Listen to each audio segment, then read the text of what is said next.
ஓம் சீதாரா நேயர்களுக்கு வணக்கம். எப்ப பாரு கால்ல எங்க அம்மா என்னோட கணவர் வந்து இன்னொரு பெண்ணையும் பார்க்குறாங்க. என் மனைவி இன்னொரு ஆண் மகனையும் பார்க்குறாங்க அப்படின்னு சொல்லிட்டு ரொம்ப மனசு கஷ்டப்பட்டு அழற பசங்க இருக்காங்க.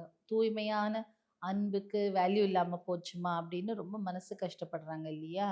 அப்படி ஒரு தகாத உறவு, இல்ல சில டைம்ல ஒரு தேர்ட் பார்ட்டின்னு சொல்லக்கூடிய ஒருத்தவங்க உள்ள பூந்து அந்த ஃபேமிலியையே உடைச்சு விட்டுடுறாங்க இல்லையா?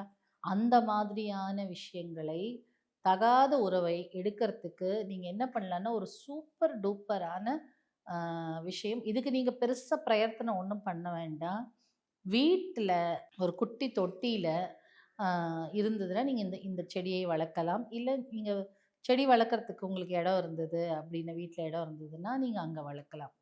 இந்த செடியின் பெயர் என்னன்னு பார்த்தீங்கன்னா, இந்த சங்குப்பூன்னு சொல்லுவாங்க. நீல கலர்ல இருக்கும். ப்ளூ கலர்ல. இந்த சங்குப்பூவை வளர்த்தாலே போதும் வீட்ல. தகாத உறவு உங்க கணவனுக்கோ, இல்ல உங்க மனைவிக்கோ இருந்தால் அது கண்டிப்பா கட் ஆயிடும். நீங்க பெருசா மந்திரம் சொல்ல வேண்டாம். அதற்கான பூஜை புனஸ்காரம் வேண்டாம். டெய்லி என்ன பண்ணுங்க, அந்த சங்குப்பூ செடிகிட்ட போங்க. போயிட்டு என் கணவனையோ, இல்ல மனைவியையோ எனக்கு திருப்பி குடுத்துருங்க. அந்த உறவை கட் பண்ணுங்க. அப்படின்னு சொன்னாலே போதும். அந்த தகாத உறவு கட்டாயிடும். அப்புறம் என்ன பண்ணும்னா, கணவன் மனைவி இடையே ஒற்றுமையை ஏற்படுத்தி கொடுக்கும். ஒரு 7 பூவ பறிச்சுக்கோங்க. அத தண்ணீல போட்டு நம்ம வீட்ல ஒரு கார்னர்ல வச்சுட்டோம்னாலே போதும். அ அது கணவன் மனைவி நல்ல ஒற்றுமையா இருப்பாங்க. இல்ல அதெல்லாம் வேண்டான்னா, அந்த செடிக்கிட்டயே நம்ம ஏன்னா இயற்கையோட இணைந்தது தான் நம்ம வாழ்க்கை. அந்த காலத்துல பார்த்தீங்கன்னா, ஒரு செங்கல வச்சிருப்பாங்க. இல்ல ஒரு மரத்துக்கடியில அந்த மரத்தையே தெய்வமா கும்பிடுறது தான் நம்மளுடைய வழக்கம், பாரம்பரியம் இல்லையா? ஒரு வேப்ப மரம் பார்த்த உடனேயே நம்ம என்ன பண்ணுவோம், டக்குனு ஒரு மஞ்சள் குங்குமம் வச்சு மாரியம்மனா கும்பிட்டுப்போம். கருமாரியா கும்பிட்டுப்போம். அந்த மாதிரி எல்லாம் கும்பிட்டுப்போம். புத்து எங்க இருந்தாலும் அத நாகாத்தம்மனா கும்பிட்டுப்போம்.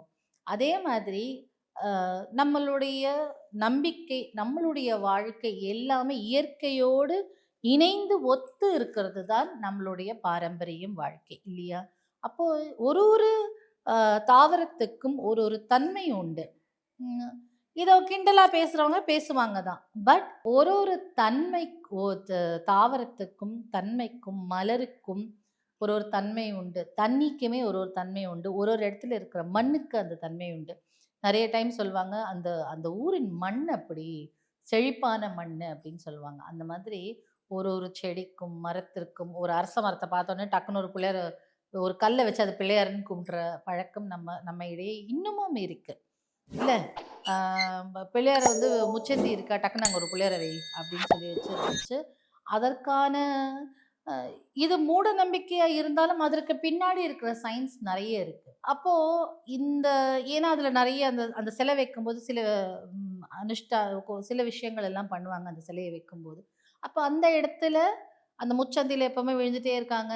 உடனே அங்க ஒரு சிலைய வைக்கும்போது என்ன ஆகும்னா, அந்த இடத்துல ஒரு காப்பர் தகடு வச்சாலும் சரி, இல்ல ஒரு ஈர்க்கும் தன்மை வச்சாலும் ஒரு நெகட்டிவ் என்டிட்டிய அதுங்க அந்த இடத்துல இருந்து அத எடுக்க முடியும். பாசிட்டிவ் எனர்ஜிய அதுல இழுத்து கொடுக்கும். அதனால அப்படி வைப்பாங்க. ஸோ அதுக்கு பின்னாடி சயின்ஸும் இருக்கு. ஸோ நம் முன்னோர்கள் வந்து எல்லாமே வந்து யோசிச்சு, நம்மளுக்கு புரியிற மாரி கதையாவோ, நம்மளுக்கு புரியிற மாதிரி எது சொன்னா நம்ம செய்வோமோ, அத வந்து அழகா நம்மளுக்கு புரியிற மாரி எடுத்து சொன்னத நம்ம வந்து மூட நம்பிக்கைன்னு சொல்லிக்கிறோம். அதுக்கு பின்னாடி இருக்கிற சயின்ஸ் நம்ம பார்க்கணும். அதே மாதிரி தான் ஒரு ஒரு தாவரத்திற்கும் ஒரு விஷயம் உண்டு. இந்த விஷயங்களை இந்த சங்குப்பூ வந்து மகாவிஷ்ணுவின் தன்மை கொண்டது இல்லையா? ஸோ இந்த சங்குப்பூ அதே மாரி சனி பகவானின் ஆற்றலினால் உங்களுக்கு வந்து இந்த பிரச்சனை இருக்கு அப்படின்னா, இந்த கருநீல பூ வந்து கருநீல பூல டார்க் ப்ளூ தானே இருக்கும். இந்த ப்ளூ பூ வந்து என்ன ஆகும், சனி பகவானுக்கு ஒத்த கலர் இல்ல இந்த ப்ளூ. அப்போ நீங்க அதற்கான பரிகாரமும் அதிலேயே உங்களுக்கு வந்துருது இல்ல? ஸோ அதனால நெறைய விஷயங்கள் உண்டு. நீங்க இத பத்திலாம் ரொம்ப ஆராய்ச்சி பண்ணாம, ஜஸ்ட் என்னோட வாழ்க்கைய எனக்கு மேம்படுத்தி கொடுங்க. என் கணவனையோ, மனைவியோ அந்த தகாத உறவிலிருந்து பிரிச்சு எனக்குன்னே என்னுடைய பார்ட்னர குடுங்க அப்படின்னு வேண்டிக்கிட்டாலே போதும். கணவன் மனைவி இடையே நல்ல ஒரு அண்டர்ஸ்டாண்டிங் வர ஆரம்பிச்சிரும். வீட்ல வளர்க்கலாம். ஒண்ணும் தப்பு கிடையாது. அந்த மலர்னும் அந்த மலரை நம்ம கோர்த்தோ, இல்ல கட்டியோ நம்ம வீட்ல இருக்க பூஜை அறையில போடலாம். இத தாண்டி இந்த சங்குப்பூக்கு நெறைய மெடிக்கல் பெனிஃபிட்ஸு உட்கொள்வாங்க சில பேர் இத கொதிக்க வச்சு. சில பேர் இந்த கேக்லாம் செய்யும்போது, அதனுடைய எசன்ஸ் ப்ளூ கலர்ல இருக்கணும். இல்ல ஒரு ஒரு லேயர் பண்ணுவாங்க. ரெயின்போ கேக்ஸ்லாம் பண்ணும். அப்படி போடுவாங்க. சில பேரு துணி டை ஹே அ துணி டை பண்றதுக்கு இந்த இங்க்க யூஸ் பண்ணி டிசைன்ஸ் போடுவாங்க அவங்களுடைய உடையில். ஸோ இந்த மாரி நெறைய யூசஸ் இருக்கு. இத தாண்டி இந்த தாந்திரீக விஷயத்துல இந்த பூ வந்து இதற்கு யூஸ் ஆகும். அந்த அந்த செடியையே வந்து நம்ம வந்து வேண்டிக்கலாம். என்ன என்னோட கணவனை எனக்கு மீட்டு கொடுங்க. என்னோட மனைவிய எனக்கு மீட்டு கொடுங்க. எங்கள் இடையே எங்களுடைய உறவை மேம்படுத்திக் கொடுங்கன்னு அது செய்ய வேண்டிய விஷயத்த செய்யும்.